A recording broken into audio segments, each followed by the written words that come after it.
going to dive in. Here we go. Hebrews chapter 3. I'm going to read, 5, 6 verses. Here we go.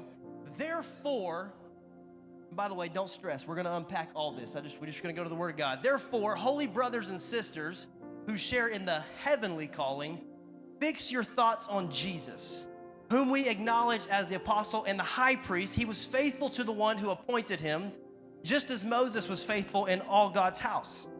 Jesus has been found worthy of greater honor than Moses, just as the builder of a house has a greater honor than the house itself. For every house is built by someone, but God is the builder of everything. Moses was faithful as a servant in God's house, bearing witness to what would be spoken by God in the future. Last verse, but Christ is faithful as the Son of God over God's house. We are in his house, if indeed we hold firmly to our confidence and hope in which we glory. This morning I was really given the assignment by our pastor to kick off our series and preach to you on this idea of purpose. And when I got the topic to preach on purpose, I got to be honest with the church, I was really excited. Because preaching on purpose, let's just be honest, that's kind of like a layup, right? That's kind of like we're going to go there. It's going to be a great Sunday. We're going to light the place on fire, get super Pentecostal, and it's going to be great. And I was excited because I was going to preach some things like, come on, purpose over popularity. We're in the world, not of the world. We're going to preach purpose over pain. Come on, your pain has purpose over preference. That would be a good one. Purpose over what they said. I couldn't really narrow it down this morning, so I just want to preach to you on this idea of purpose over everything. Purpose over everything. And I want to give just a little bit of a twist to it this morning. I want to preach on what I believe to be the number one purpose killer. The number one purpose killer of a church, the purpose killer of your life. And here's the scary thing about the thing we're going to talk about this morning. Is the thing we're going to talk about this morning is a feeling, and it's a feeling that oftentimes we try to justify. I should feel like it. No, it's a big deal. I want to preach to you this morning on this idea of the thing that will kill your purpose. I want to preach to you on this idea of frustration.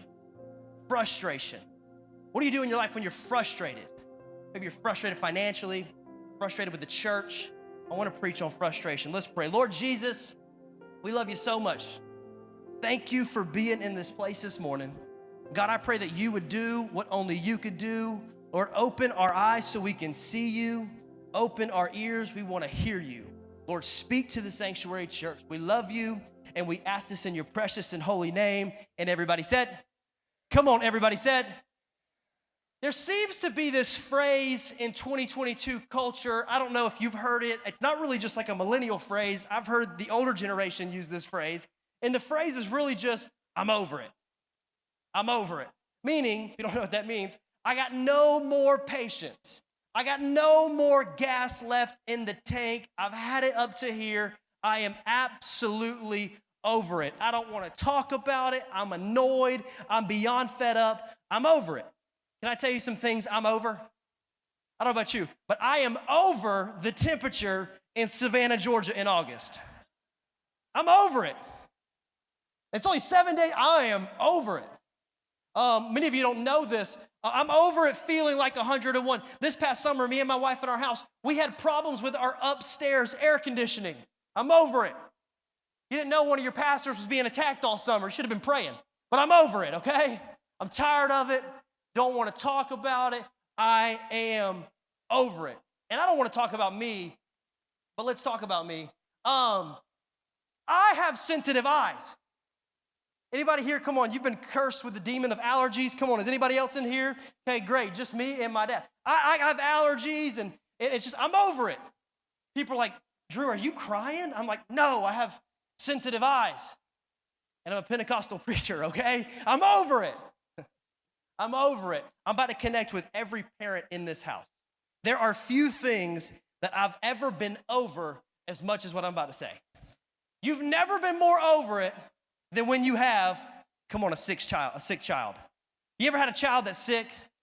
Especially when they're young. It is the absolute worst.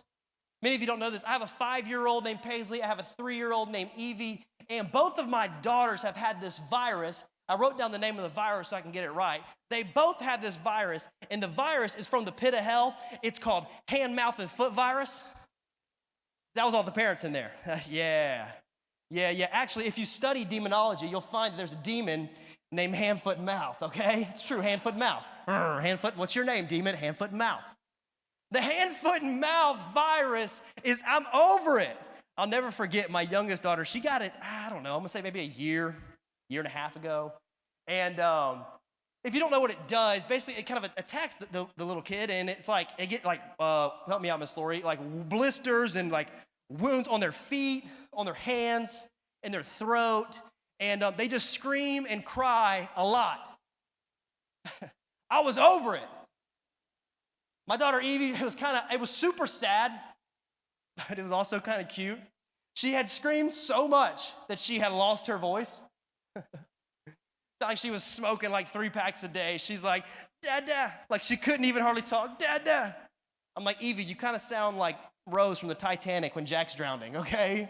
Come back. I'm like, Dada. And I was over it. I was so over it. I don't want to talk about it.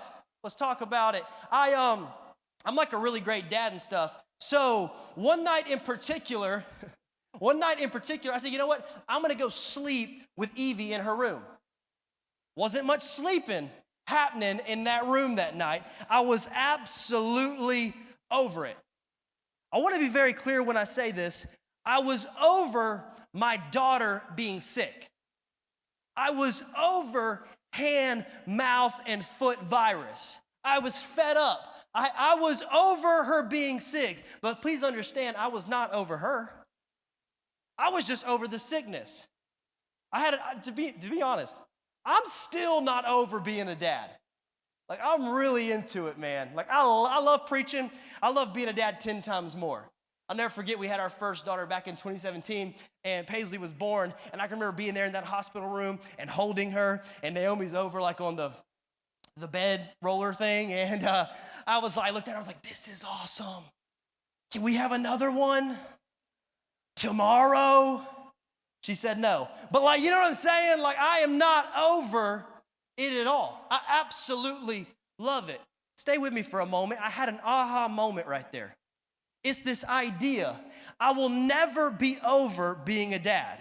I love it. It's the greatest privilege in the world. I understand raising 2 daughters today in our culture, there's going to be challenges that present themselves years down the road. I'm sure one day, God pray for me, there might even be a little bit of pain down the road. But I'd predetermined in that moment, I'll never be over it. I'll never be over being a dad. I want to make a transition right here and talk to some people, and I pray you get the same aha moment as a follower of Jesus. There might be challenges, there might be frustrations, there might be trials, there might be tribulations, but there's some Christians that need to have an aha moment that I'll never be over being a follower of Jesus. I'm still in love with Jesus. I'm still not over Jesus. I'm still not over the house of God. I'm still in love with the house of God. I'm still in love with God's people. I'm still in love with Wednesday night Bible study. I'm still in love with worship sets. I'm still in love with I'll never be over it. Never gonna be over it. And the truth is, I don't care if you've been saved 50 years or 50 days, but there's gonna be times if you follow Jesus long enough where you find yourself, I'm over it, frustrated. I want to talk, why did the church do that? Why didn't the church do this? Is this on? Why is that happening? Why is this happening? Why did my kid do this? Why didn't my grandkid do that? And there'll be times where you're tempted to say, I'm over it. I'm frustrated. I'm annoyed with the situation. I'm tired of praying for my grandkids, and my grandkids still don't come to church. You need to get the revelation. I'm still not over it. Maybe you're here this morning and you find yourself, if you're honest, man, I'm kind of in a situation where I'm over it. I'm frustrated. You're in good company this morning because the people we're reading about in Hebrews this morning are right there in that exact feeling. Hebrews, letter written to these people. These people were Jewish people that have now transitioned into this walk with Jesus. They used to be part of a religious system that relied on them, their flesh, their actions, everything. But now they've entered into a fully grace relationship with Jesus. They're loving it. It's amazing. But what they did not anticipate is being persecuted. Being persecuted, let me clarify for a second. When I say persecution, I'm not talking about like mean tweets on social media, okay? I'm not talking about a mean newspaper article about a ministry. I'm talking about, if you read it, it gets crazy. No, I'm talking about they're being murdered for following Jesus. They are being murdered. Family members are turning on them. People are stealing their belongings. This was not the popular thing, and they find themselves over it. I talk to people from time to time, and they'll say things like, Pastor Drew, man, I'm just over it. My life was so much better before I met Jesus. Some of y'all just got super religious right there. You're like, no, my life's always been great. I'm a follower of Christ. I got a friend in Jesus. Shut up, okay? Like there's times following Jesus where it's tough. There's times my life got so much harder when I started following Jesus. I just want to clarify if I can. That's because before you started following Jesus, you were a zero threat. You hadn't yet entered into this thing called a spiritual battle. I mean, did you really not expect to face resistance? I hear Christians talk, man, I'm facing so much resistance. And they think, oh my goodness, the fact that I'm facing resistance must mean that God's not in it. I would actually say if you're a follower of Jesus and you're not facing resistance, you should be a little bit concerned. Like you might want to check the direction you're walking in because you might be walking in the same direction as your enemy. What if I told you frustration? What if I told you resistance was actually the golden ticket to prove that you are right where God has called you to be? It's time to pin your shoulders back, grit your teeth, and keep going forward saying, I'll never be over it. It might be hard, but I'll never be over it. I'm still in love with it. The best is yet to come. I still love God's house. The fire, the call of God I received on my life at 22 years old, I'm still not over it. I'm still growing in it. I'm still learning in it.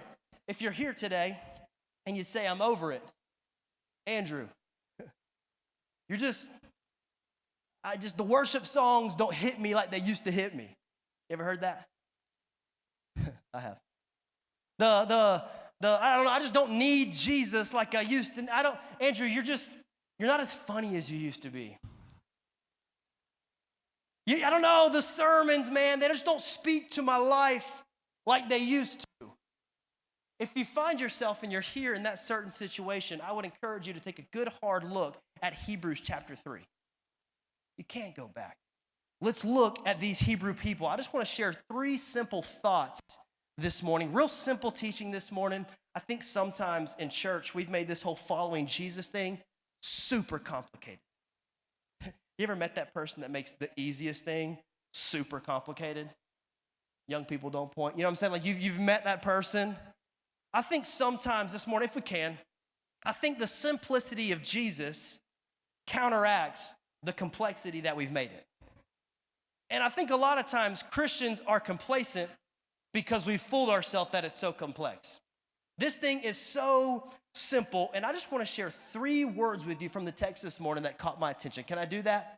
And then we're going to pray, sing about Jesus, and get out of here. Here we go. Hebrews chapter 3, verse 1. Therefore, pause. Anytime there's a therefore in the Bible, you have to ask yourself, what is therefore? Okay, why is that there? Well, it's there really referencing Hebrews chapter 1 and 2, talking about Jesus being superior in your life. He has just told these people, Jesus has to be number 1 in your life. This isn't the message this morning, but you can write this down if you're taking notes. If Jesus is not superior in your life, you will live an inferior life. Okay, therefore, we'll keep reading, holy brothers and sisters who share. Everybody say share. Share in the heavenly calling. We can stop right there. I want to talk to you about this first word that catches my attention. Write it down if you're taking notes. This first word is share. Share. If you're here this morning and you're frustrated and you're not stepping into your purpose, I would encourage you to share. If you're frustrated, it's probably because you're not sharing in your calling.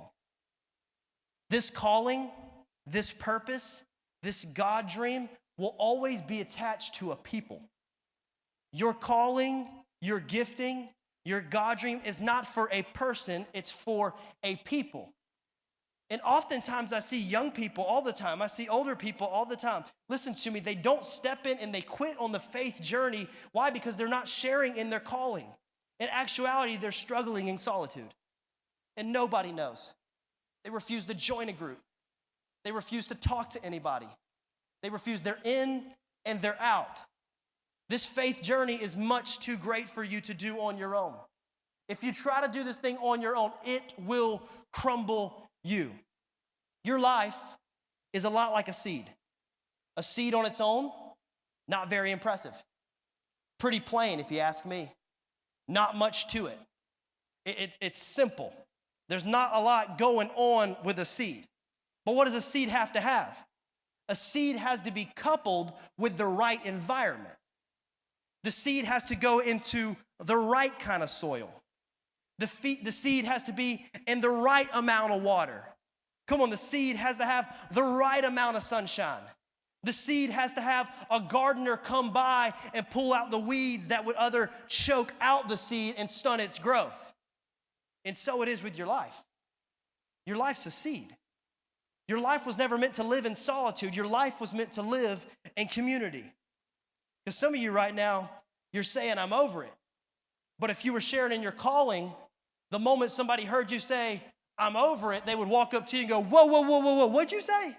You're over it? Not on my watch. I'm not letting you quit right now.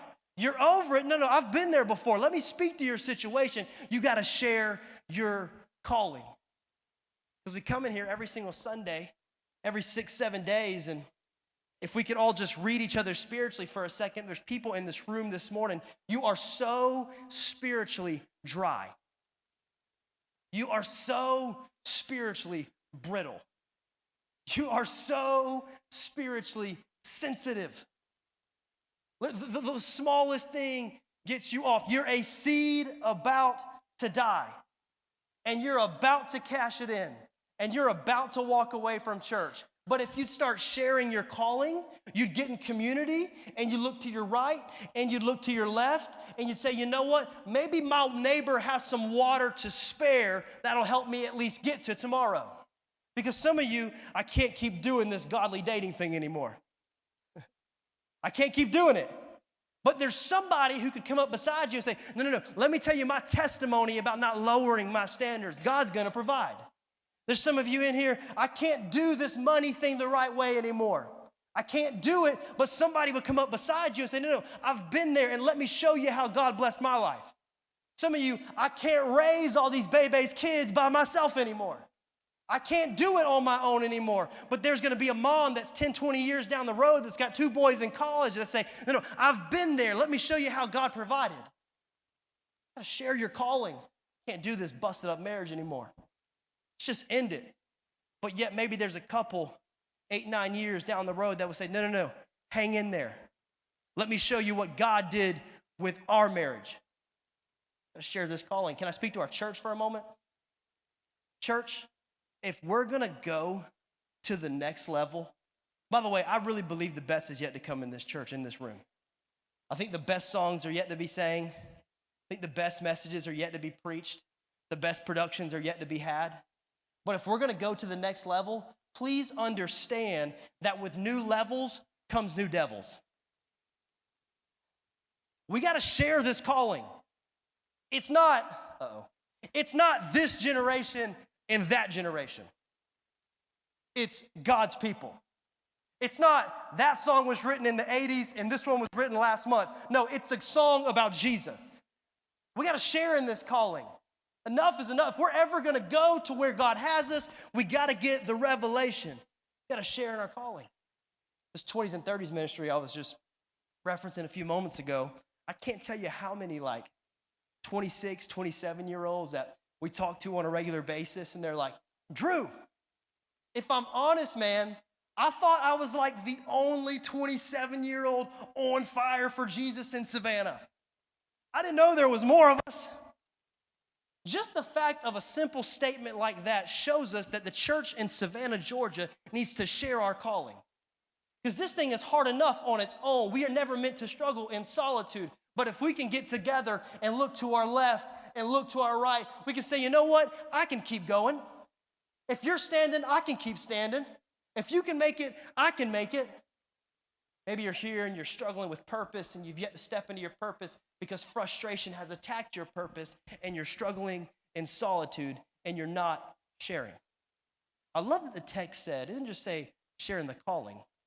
It said share in the heavenly calling. Meaning that this calling is from God. This was not a calling you brought yourself to. Better yet, you did not bring yourself where you are this morning. God brought you here this morning. There's somebody new this morning that's really freaked out. They're like, wait, didn't you pick me up to get here this morning? We're still going to lunch, right? Deacons, lock the doors. No, I'm teasing. It's the truth. God brought you here. Yeah, your friend might have sent you the text and picked you up this morning. But please don't get it twisted. God is the one that designed the moment. God brought us here. You know what I love about heavenly callings? I wrote it like this in my notes. If God called you to it, his grace will carry you through it.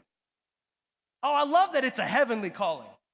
Because today, what I'm doing up here, if this was Andrew's calling, I would be in trouble.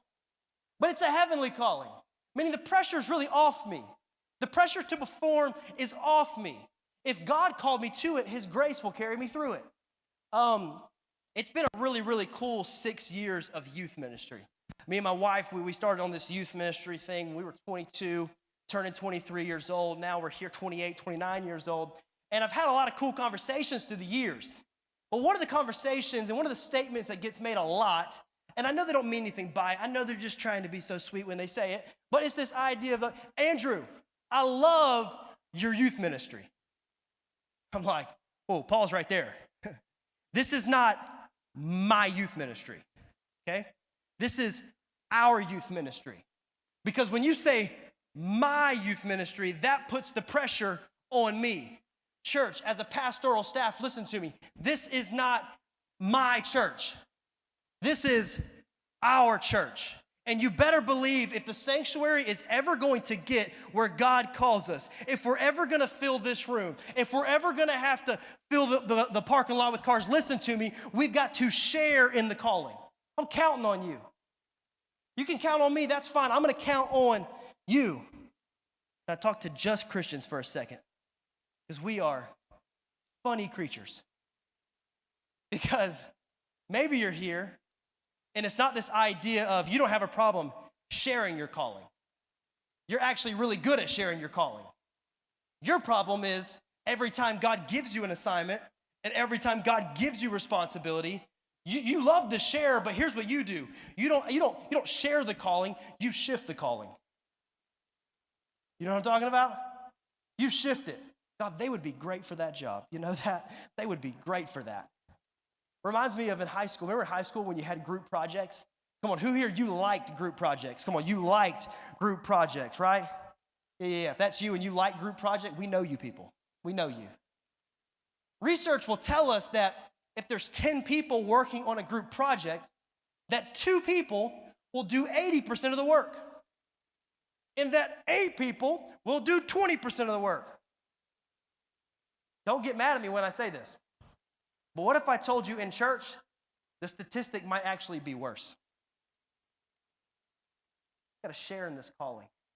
And you sit here and you're frustrated and you won't step into purpose. And you're like, God, take me to purpose. Lord, take me to the promised land. And you're sitting here wondering, why is it that year after year after year, you find yourself in the same place? You want to know the reason? Because every time you're given responsibility, you shift responsibility.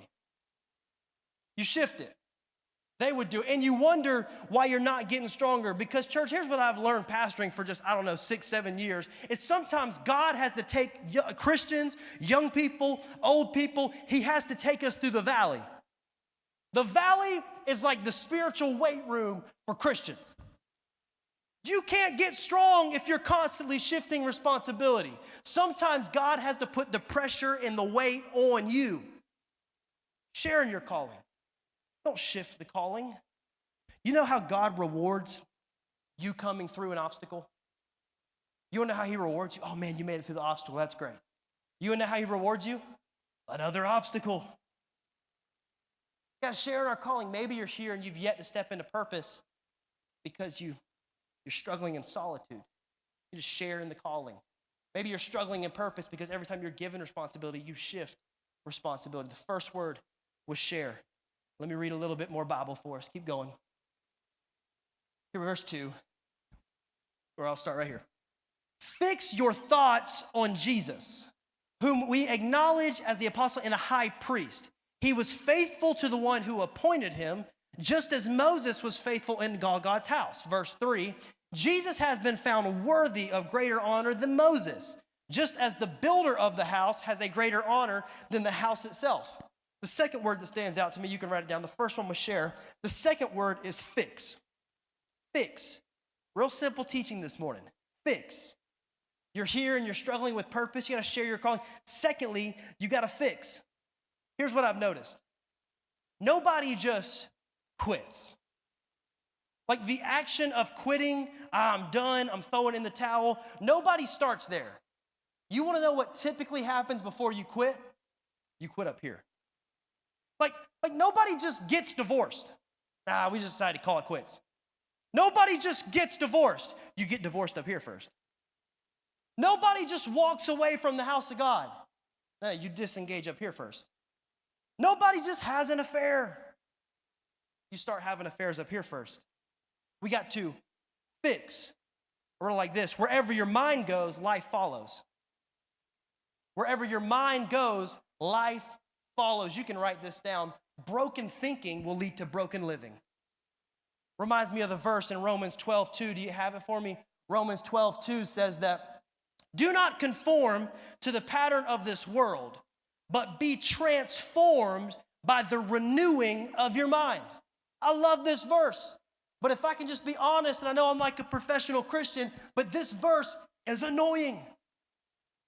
This verse is frustrating because this verse shows how much responsibility we each share when it comes to changing our life.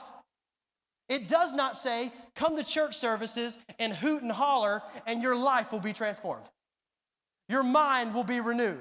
No, it uses this word renewing. Now here's the problem. That word renewing comes from the same family of words as renovating. And how many know you can't renovate your mind on Sunday morning once a week for an hour and 15 minutes? You can't.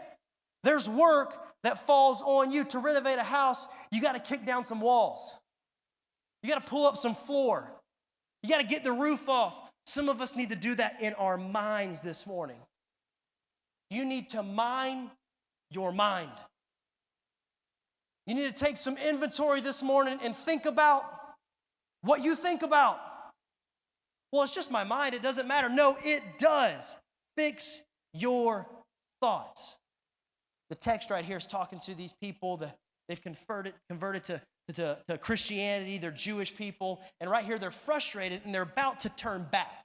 And the writer's like, no, you can't turn back. The writer is actually about to throw a curveball to these Jewish people. Because in Judaism, one of the most revered people is Moses. Moses actually gives them the law. And he goes, Moses was simply just a builder in God's house. Would the builder get more credit than the house? Would the house get more builder? Right? I'll give you an example. Explain it like this. 2022 example right here. Nobody looks at the iPhone and goes, man, what a genius. No. We look at Steve Jobs and we go, man, what a genius. He said, get your eyes off the house and get your eyes on the builder. It's this idea of get your eyes fixated off the law and get your eyes and heart fixated on the one who fulfilled the law. I learned how to drive. Don't report me to the law, but you can. My church will fight for me. But I learned how to drive a stick shift. My papa taught me when I was about 14 years old. About 14 years old. And it was this red, it must have been like a 90s model. I don't even know what it was. It was like a family car. We all just shared it, right? We just passed it around. It was fun. It was a red 95 Wrangler Jeep. And it was a manual transmission. It was a stick shift. And it was one of those ones where the stick went like all the way into the floor. You know what I'm talking about?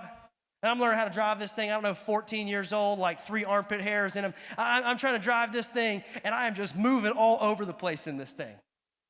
And finally, I got to where I could drive it, and I loved driving it because it was cool. Based on the terrain, you would shift. When you came up to a turn, I need to slow down. Maybe I could just coast. Maybe I'll throw it in the second. We drove different based off of the conditions. But I'll never forget when I turned 16. When I turned 16, I got a 2000 Chevy Silverado 2-door truck. And I loved it because it was an automatic transmission, meaning I could just go. I didn't have to worry about shifting gears. It was doing it on its own. Listen to me, there's a lot of Christians in here. You are living a manual transmission life.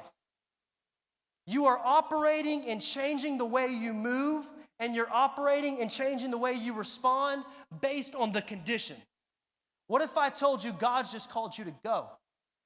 We have one speed. His name is Jesus. You're scared this morning? Fix your eyes on Jesus. You're worried this morning? Fix your eyes on Jesus. You're stressed this morning? Fix your eyes on Jesus. Life is great this morning? Fix your eyes on Jesus. I'll be the first to admit, when problems arise in my life, I don't fix my eyes on Jesus. I fix my eyes on my problems. I fix my eyes on the pain.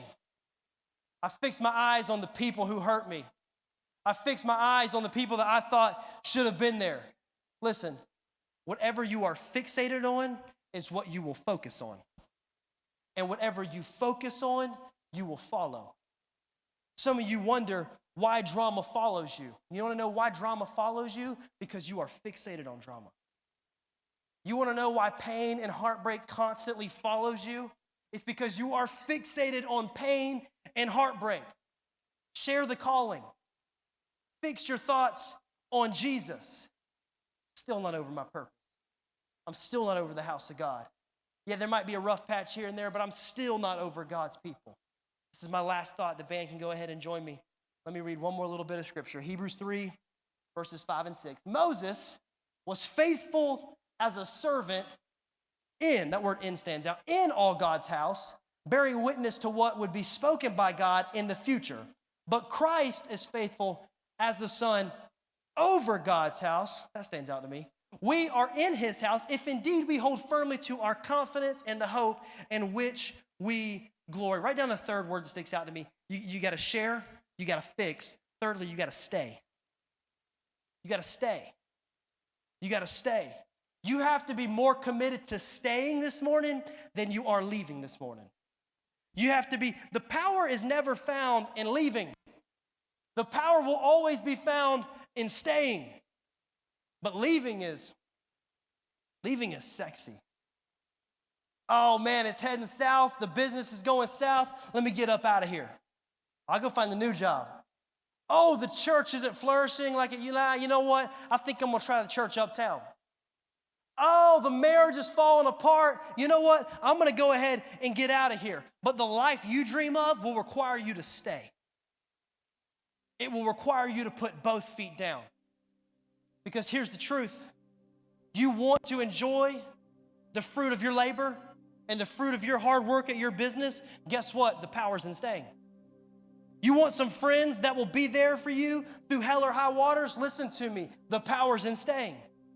Not when things get rocky in the friendship. You got to stay. You want a marriage that sets a beautiful example for your children and your young people, right? Listen to me. You've got to be committed to staying.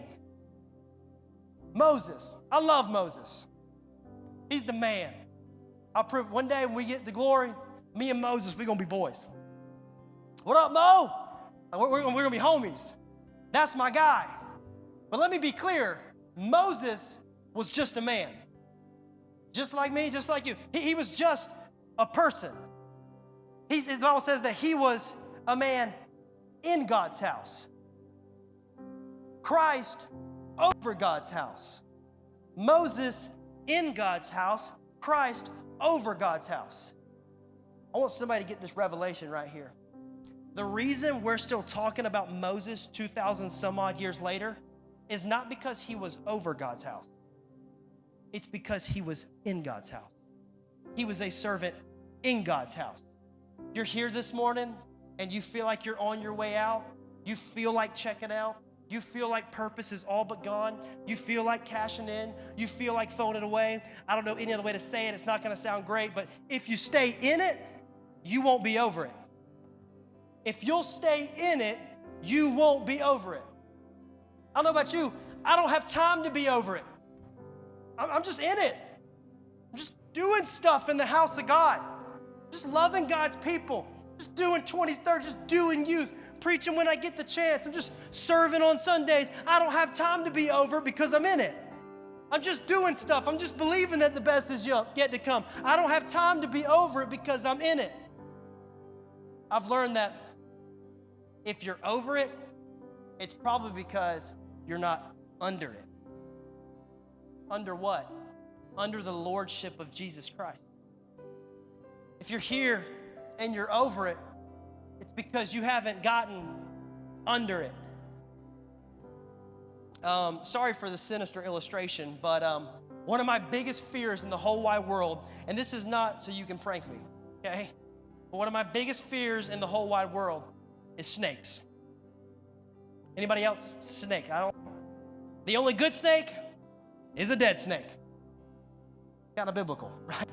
The only good snake is a dead snake. My brother, when we were younger, we used to go out in the yard or get them out of like swimming pools and stuff. And I'm sorry if you're here and you love snakes. God bless you. That's all I got to say to you, okay? But like we would take snakes and we would grab shovels